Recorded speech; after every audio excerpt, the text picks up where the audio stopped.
Assalamu alaikum for class. Here is your book New Oxford Modern English. So let's open your books. Unit 1A, A Night in June. Yes, students, as you all know that we have completed the reading. Question A, part 1, 2, 3 and 5 in our previous lecture. Students, words meaning are here and you will learn words meaning from your notes. Okay, words meaning आप लोग अपने notes से तैयार करेंगे. Come on page number 11. Today we are going to start question number B, working with words. Use these words in sentences of your own. So students, below are words. You have to use them in sentences of your own. First one is set, far off, among, gushes, hollow.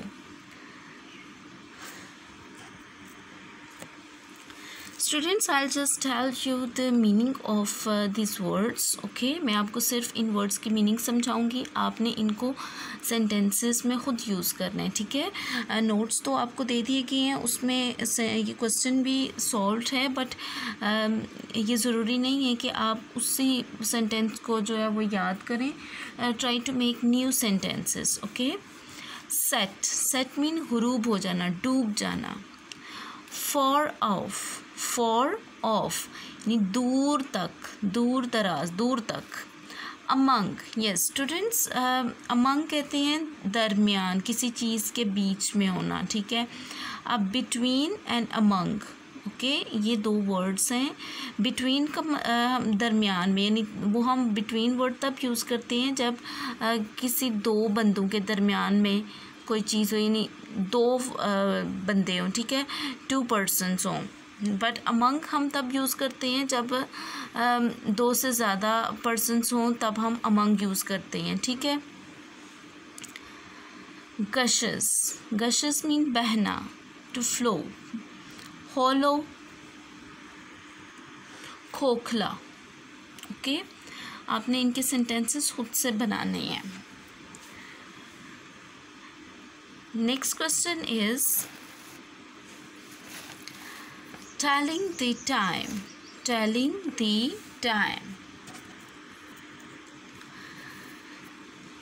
Write the time using a 24 hour clock.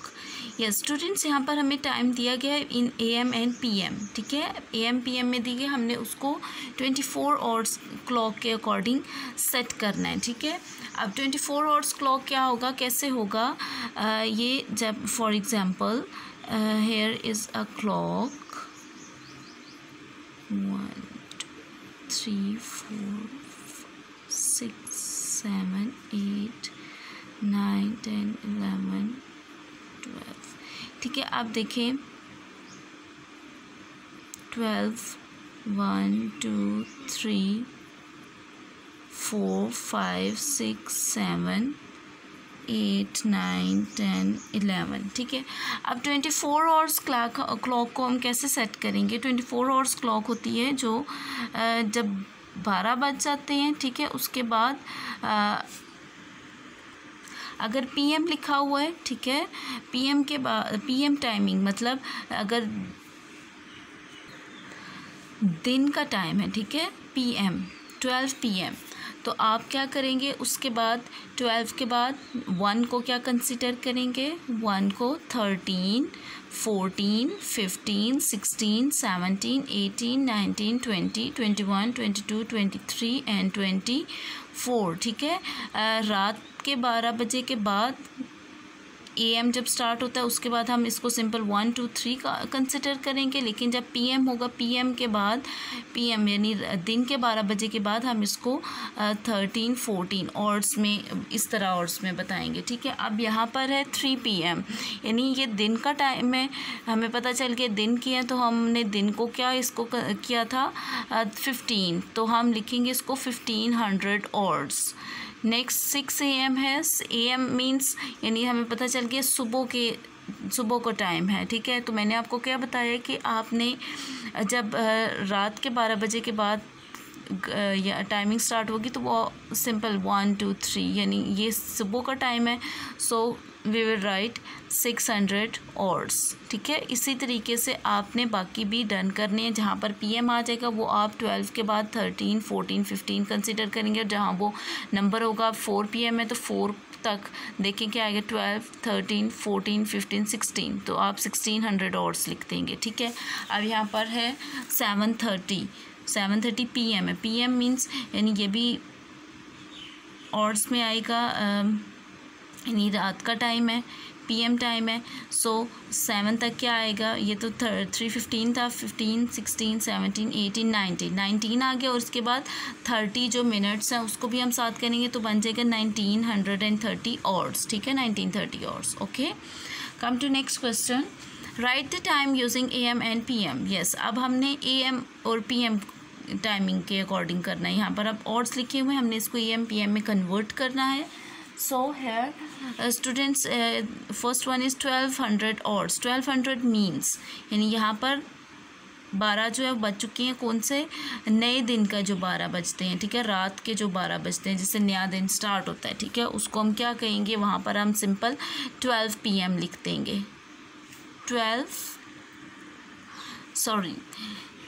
दिन के जो 12 बजेंगे, ठीक है, दिन के time में जो 12 बजेंगे उसको हमने, क्योंकि 12 के बाद हमने 13 14 काउंट करना है ना, सो ये हमने पता चल गया कि 12 कौन सा दिन के 12 बज गए हैं, तो हम यहाँ क्या लिखेंगे 12 PM। ओके, अब 22:30 आवर्स, यानी अब 22:30 देख लेंगे हम किधर तक आता है। हम इस 12 के बाद काउंट करते हैं 11 12 13 14 15 16 17 18 19 20 21 22, तो 22 किस पर आ रहा है, 10 पर, यानी क्या टाइम है ये, 10:30 PM। 10:30 PM।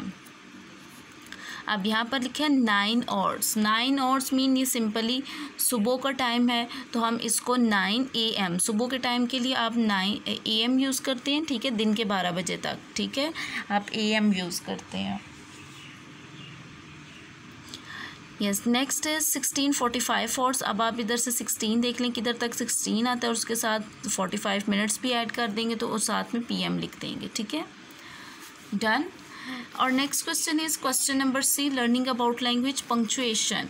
Can you right out the paragraph on page 12 clearly, separate the words and put a full stop at the end of each sentence. Okay, come to next page number 12. Yes, here is a paragraph. So students, आपने देखा है कि यहाँ पर words में कोई gap नहीं है। ठीक है, सो पंक्चुएशन का फर्स्ट रूल क्या है कि हमने वर्ड्स को गैप पे रखना है, यानी खुला खुला करके लिखना है। ठीक है, देन हमने देखना है कि अगर फुल स्टॉप सेंटेंस ख़त्म होने के बाद हमने फुल स्टॉप लगाना है, और फुल स्टॉप के बाद जो नया सेंटेंस स्टार्ट होगा उसको फर्स्ट लेटर हम कैपिटल लिखेंगे। Okay, we will write first letter of new sentence capital. Okay, ये है आपका पंक्चुएशन का, ये हम स्टार्ट करते हैं। So let's start. A long time ago people wrote without putting any breaks between words. So between words, यहाँ तक आप सेमीकोलन लगाएंगे। This made reading very difficult.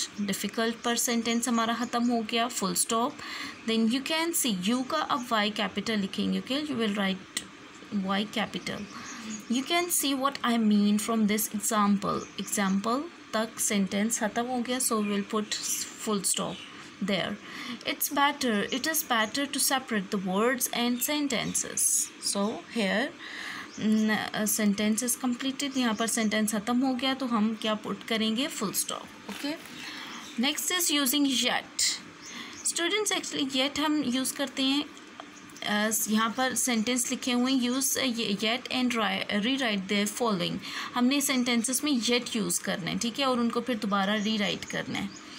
So yet हम कब यूज़ करते हैं, येट हम स्टिल की जगह पर यूज़ करेंगे, यानी स्टिल को कट करके येट जो है वो हम सेंटेंस के आखिर में यूज़ करेंगे। ठीक है, सेंटेंस के आखिर में यूज़ कर लेंगे, या फिर जहाँ पर नॉट, यानी द मैन हैज़ नॉट, यहाँ पर हमने स्टिल को काट दिया तो क्या बना, the man has not yet finish the work. बेशक आप यहाँ पर येट यूज़ कर लें या एंड पर यूज़ कर लें, ठीक है, बोथ आर करेक्ट।